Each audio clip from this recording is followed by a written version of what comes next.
Bienvenidos a esta inversión en la contabilidad. Bueno, la del día a día de una empresa española.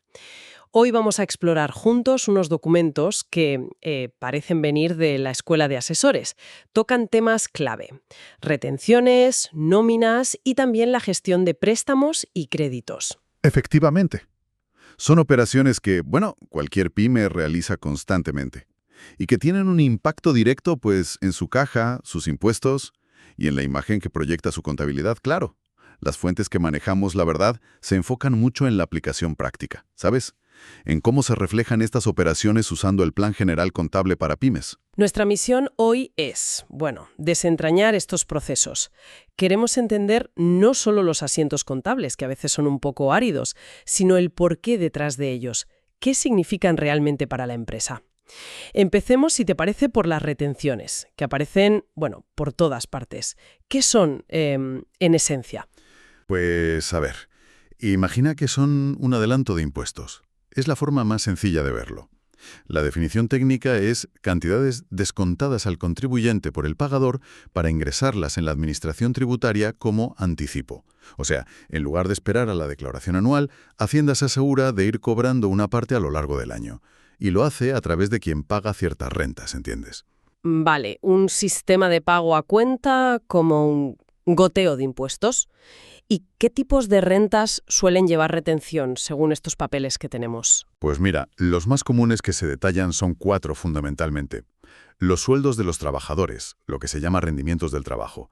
Luego las facturas de profesionales o ciertos autónomos, que son rendimientos de actividades económicas. También los alquileres de locales de negocio, o sea, rendimientos inmobiliarios. Y finalmente, cosas como intereses o dividendos, rendimientos del capital mobiliario. Empecemos por lo más habitual, quizá. Las nóminas. La empresa paga al trabajador, pero le retiene una parte de IRPF, ¿verdad? Y la ingresa trimestralmente a Hacienda con el modelo 111. Eso es, con el 111. ¿Cómo se refleja eso contablemente? Pero sin ahogarnos en números de cuenta, si puede ser. Sí, claro. A ver, fundamentalmente registras varios movimientos a la vez, ¿no? Por un lado, el gasto total, el salario bruto del trabajador y el gasto de la seguridad social que paga la empresa. Esos son gastos. Y por otro lado, reconoces las deudas, lo que debes a la seguridad social, que es tanto la parte de la empresa como la del trabajador. También lo que debes a Hacienda por esa retención de IRPF que es practicado. Y finalmente, lo que le pagas de verdad al trabajador, el líquido. Eso es otra deuda hasta que se paga. Entendido. O sea, la empresa actúa un poco como recaudadora para Hacienda y la Seguridad Social. Exacto, ese es el papel. Y es clave hacerlo bien, me imagino, para que el trabajador reciba lo correcto y no haya sustos después, ¿no? Exacto. Un error en el cálculo de la retención o en el ingreso, pues afecta tanto a la empresa frente a Hacienda como al trabajador en su declaración. No es ninguna broma. Y esa deuda con la seguridad social que mencionas, la cuenta, la 467 organismos de la seguridad social acreedores, es interesante porque suma las dos partes. Suma la cuota de la empresa, que es un gasto directo para ella, va a la cuenta 642, y también la cuota del trabajador, que, ojo, se le descuenta de su salario bruto, el que está en la cuenta 640. Vale. ¿Y qué pasa cuando la empresa es la que recibe una factura? Por ejemplo, de un abogado. ¿También retiene? Generalmente sí. A ver, si contratas a un profesional independiente, un abogado, un consultor, lo que sea, o a ciertos autónomos específicos, al pagar su factura le retienes una parte. Y le ingresas tú, como empresa cliente, en Hacienda. También con el modelo 111, por cierto. Ajá. En tu contabilidad, ¿qué haces? Pues registras el gasto por el servicio, claro, el IVA que soportas, que luego te deducirás, y la deuda con Hacienda por la retención que has practicado. Eso es un pasivo, va a la cuenta 4751. Y por supuesto, la deuda total con ese profesional, lo que le debes pagar neto más la retención. Pero entonces, para el profesional que emite la factura, esa retención es diferente, ¿no? Totalmente. Es la otra cara de la moneda. Fíjate, para el profesional, esa retención que le has hecho tú se llama retención sufrida. No es una deuda, es un derecho. Es como un crédito a su favor. Es un dinero suyo que tú has ingresado en Hacienda por adelantado, a cuenta de su propio IRPF. Ah. Él lo registra en una cuenta de activo, la 473, como un crédito contra Hacienda, vamos. Su asiento reflejará su ingreso por el servicio, el IVA que ha repercutido a ti, esa retención sufrida como un activo y lo que le queda por cobrar de ti, claro. Ah, claro. La perspectiva cambia totalmente. Vale, vale. ¿Y con los alquileres de locales comerciales es parecido? Muy parecido, sí. Si una empresa alquila una oficina, un local, bueno, importante, que no sea una vivienda, ¿eh? Es ella, la inquilina, la que retiene al propietario, al arrendador, una parte del alquiler. Y esa retención la ingresa trimestralmente con otro modelo distinto, el 115. El 115, vale. Para la empresa inquilina, el asiento es similar al de la factura del profesional. Registra el gasto del alquiler, el IVA soportado, la retención como una deuda con Hacienda, un pasivo, en la 4751, y la deuda con el arrendador. Y supongo que para el propietario, que es quien cobra el alquiler. Pues eso, esa retención sufrida es de nuevo un activo. Otra vez la cuenta 473. Es un pago a cuenta de su IRPF o, si el propietario es una empresa, del impuesto sobre sociedades. Su asiento refleja el ingreso por alquiler, el IVA repercutido, esa retención como un derecho de cobro frente a Hacienda, y el neto que le debe el inquilino. Ya veo. Nos queda el último tipo que mencionaban los papeles, los rendimientos del capital mobiliario. Hablaban de dividendos e intereses de préstamos. Sí, son los ejemplos clásicos, sí. A ver, si una sociedad reparte dividendos a sus socios, al pagarles, les retiene una parte y la ingresa en Hacienda. Para esto se usa el modelo 123. Esa retención es un pasivo para la sociedad que paga. Va a la cuenta 475.1. Vale. Y lo mismo ocurre si un socio presta dinero a la sociedad. Cuando la sociedad le paga intereses al socio por ese préstamo, le retiene sobre esos intereses. Pero aquí también puede darse la vuelta, ¿no? O sea, ¿qué pasa si es la sociedad la que presta dinero al socio? Buen punto. Sí, puede pasar. Si la sociedad presta al socio y el socio paga intereses a la sociedad, es el socio quien debe practicar la retención sobre esos intereses. Bueno, siempre que el socio sea empresario o profesional, ojo, no un particular. Ah, vale. Y para la sociedad que recibe los intereses, esa retención que le practica el socio es una retención sufrida. Otra vez, se convierte en un activo para la sociedad, cuenta 473. Es un anticipo de su impuesto sobre sociedades. Vemos de nuevo el juego de espejos, ¿no? Según quien paga y quien cobra, la retención es deuda o derecho. Creo que la idea general de las retenciones como anticipos fiscales y cómo cambian de naturaleza según la perspectiva queda, bueno, más clara ahora. Vayamos ahora a las nóminas con un poco más de detalle, usando el segundo documento que teníamos. Hay varias cuentas clave, pero ¿cuál es el flujo esencial, el día a día? Pues el flujo básico mensual es... A ver, calculas el salario bruto, que es gasto en la cuenta 640. Calculas la seguridad social a cargo de la empresa, que es otro gasto, en la 642. Luego calculas las deducciones, la seguridad social del trabajador y la retención de IRPF. Y con eso llegas al salario neto, lo que se lleva el trabajador al bolsillo. Contablemente, ¿qué haces? Registras los gastos que hemos dicho. ¿Y las deudas correspondientes? La deuda con la seguridad social, que es la suma de las dos cuotas, la de la empresa y del trabajador, en la cuenta 476. La deuda con Hacienda por la retención, en la 4751. Y la deuda con el trabajador por el neto, en la 465. Y luego vienen los pagos, pero en distintos momentos, ¿no? Exacto, eso es importante. Pagas el neto al trabajador cancelando esa deuda 465, normalmente ese mismo mes. Pagas a la Seguridad Social cancelando la deuda 476, pero al mes siguiente, a mes vencido. Y pagas las retenciones de IRPF Hacienda cancelando la deuda 4751 trimestralmente, con el modelo 111. Es un ciclo constante, mes a mes, trimestre a trimestre. Vale, esa es la nómina normal, digamos. Pero los documentos hablan de casos un poco más complejos, como una baja por incapacidad temporal, una AIT. Introducen el concepto de pago delegado.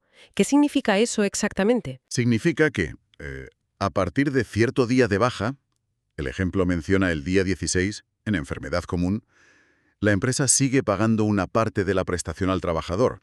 Pero, y esto es lo clave, ese dinero se lo devuelve la Seguridad Social. O sea, no es un gasto real para la empresa al final. La Seguridad Social se lo compensa. ¿Cómo? Pues permitiéndole descontar ese importe de lo que tiene que pagar por seguros sociales ese mes. O sea, la empresa adelanta el dinero, pero luego lo recupera. Ajá. ¿Y cómo afecta eso a la contabilidad? Pues introduce una cuenta nueva, la 471, Organismos de la Seguridad Social, deudores. Es una cuenta de activo. Representa el dinero que la Seguridad Social nos debe por ese pago que hemos delegado. Al hacer el asiento de la nómina, la parte del salario que es pago delegado no va a la cuenta de gasto 640, sino que se registra en esta cuenta 471 como un derecho. Luego, cuando llega el momento de pagar los seguros sociales, usas ese crédito de la 471 para pagar menos cantidad desde el banco. Lo compensas. Lo que sí sigue siendo gasto para la empresa, ojo, es su propia cotización a la seguridad social durante la baja. Eso no se recupera. Interesante cómo se ajusta la contabilidad para reflejar que ese pago no es un coste final para la empresa. Y mencionan otro caso, nóminas con cursos bonificados. Los típicos de la antigua Fundación Tripartita, ahora Fundae. Ujú. La empresa paga un curso, pero luego recupera parte vía bonificación en los seguros sociales. Es similar al pago delegado. El mecanismo de recuperación sí es similar. Se hace a través de un menor pago a la seguridad social. Pero el tratamiento contable tiene un matiz diferente. A ver, primero, registras el gasto del curso cuando te llega la factura del centro de formación. Normal. Luego, cuando aplicas la bonificación en los seguros sociales, creas un activo en la cuenta 471, igual que antes, por lo que te compensa la SS. Pero para neutralizar el gasto inicial del curso que registraste, tienes que registrar un ingreso. Se usa una cuenta específica, la 755 Ingresos por servicios al personal. El efecto neto es que el coste del curso se compensa con este ingreso por bonificación. Así el resultado no se ve afectado. Y al pagar a la SS, pues cancelas tanto la deuda normal, la 476, como este activo por la bonificación, la 471, y así reduces la salida de caja. Entendido. Son mecanismos, un poco intrincados para ajustar el coste real en la contabilidad cuando hay estas compensaciones de la seguridad social. Pasemos al último bloque, si te parece. Préstamos y créditos. Según los documentos 3 y 4, hablan de instrumentos financieros. Sí, se centran en dos caras de la misma moneda, básicamente. Por un lado, cuando la empresa recibe dinero prestado, eso es un préstamo, que contablemente es un pasivo, una deuda. Y por otro, cuando la empresa es la que presta dinero a otros, eso es un crédito, que es un activo, un derecho de cobro. Las normas de valoración 9ª y 8ª del Plan General Contable para Pymes los regulan, sí. ¿Y qué tipos son los más comunes para una pyme según estas fuentes que manejamos? Pues mira, para préstamos recibidos, lo típico. Los bancarios, por supuesto. También los de socios, que es muy habitual. Y los de terceros, por ejemplo, otras empresas. Y para créditos concedidos, pues principalmente a socios o a terceros también. La clave es diferenciar siempre si es deuda, un pasivo, que va a cuentas de los grupos 16, 17, 51, 52 del plan, o si es un derecho de cobro, un activo, grupos 24, 25, 53, 54. Y, por supuesto, los intereses. Son gasto, cuenta 662 si recibes el préstamo, e ingreso, cuenta 762 si lo concedes tú. Y vuelve a aparecer el tema de las retenciones sobre los intereses. Parece que nos persiguen. Exacto. Es que están en muchas operaciones. Pero ojo, aquí solo en los préstamos y créditos no bancarios, y siempre que quien reciba el préstamo, el prestatario, sea una empresa o un profesional. Los intereses de préstamos bancarios no llevan retención. En los préstamos de socios a la sociedad, o de terceros a la sociedad que paga los intereses practica retención. Es un pasivo para ella, va a la 475.1. En cambio, si la sociedad concede un crédito a un socio, que sea empresario profesional, o a un tercero, empresa profesional, la sociedad que cobra los intereses sufre retención, y para ella es un activo, va a la 473. Vuelve el juego de espejos. Vale, vamos por partes para no liarnos. Préstamos recibidos. La empresa pide dinero. ¿Cuáles son los pasos contables clave? Son tres momentos fundamentales, yo diría. 1. Recibir el dinero, la concesión.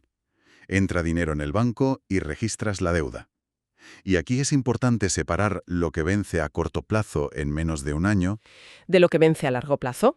Usas cuentas del subgrupo 52 para el corto plazo, como la 5200 si es un banco, y del 17 para el largo, la 170 para bancos o las específicas 165 para socios, 175 para terceros. Vale, separar corto y largo plazo desde el principio. Exacto.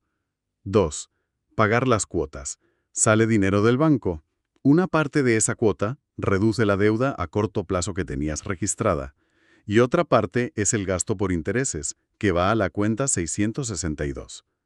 Si hay retención, porque es un préstamo no bancario, pues registras esa retención como una deuda con Hacienda en la 475.1 y pagas un neto menor por banco. Y 3. La reclasificación anual. Esto es al cierre del año.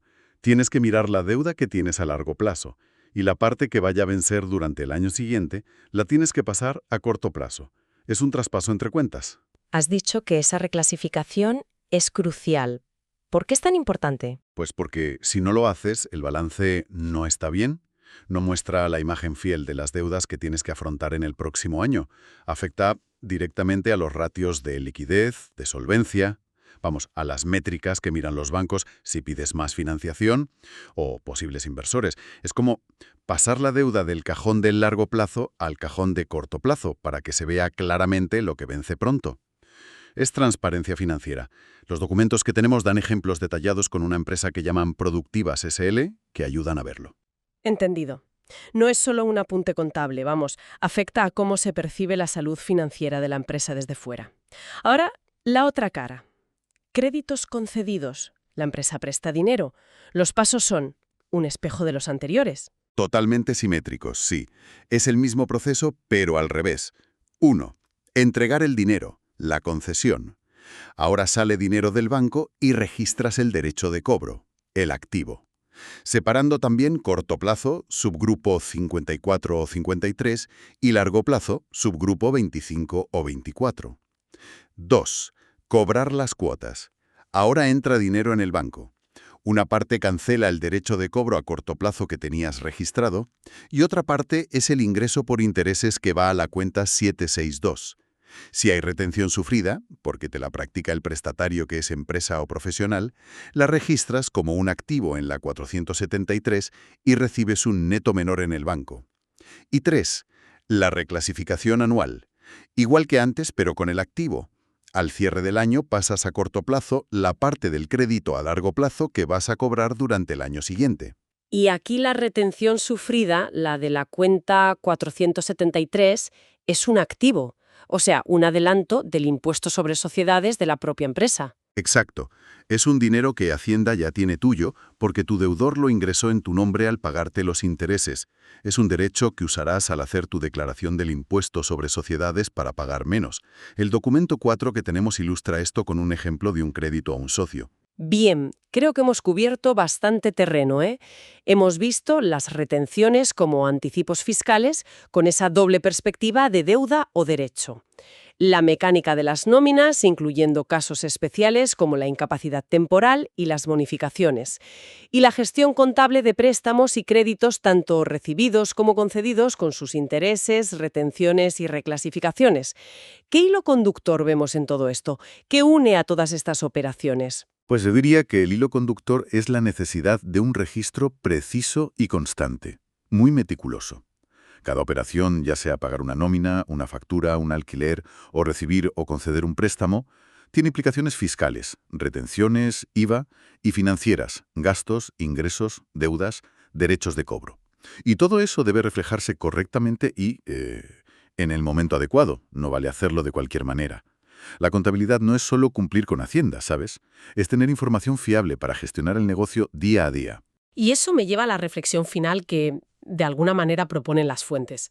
Con toda esta complejidad, diferentes modelos fiscales, cálculos de nóminas que varían, intereses, retenciones que cambian de naturaleza, las reclasificaciones anuales, ¿es realista para una pyme, para una pequeña o mediana empresa, gestionar todo esto manualmente o con herramientas muy básicas? Esa es la gran pregunta, sí. Porque más allá del riesgo obvio de sanciones por errores ante Hacienda o la seguridad social, que ya es importante, ¿qué otros riesgos existen si la contabilidad no es precisa? ¿Cómo afecta a la hora de pedir financiación a un banco? ¿O de valorar la empresa si quieres venderla? ¿O simplemente cómo afecta la toma de decisiones informadas en el día a día si no te fías de tus números? Quizás depender de un software contable sólido, robusto y bien actualizado no sea un lujo, como algunos piensan, sino, una necesidad fundamental hoy en día. Una reflexión muy pertinente, desde luego, que cierra bien este análisis detallado. Gracias por acompañarnos en esta exploración de la contabilidad práctica para pymes.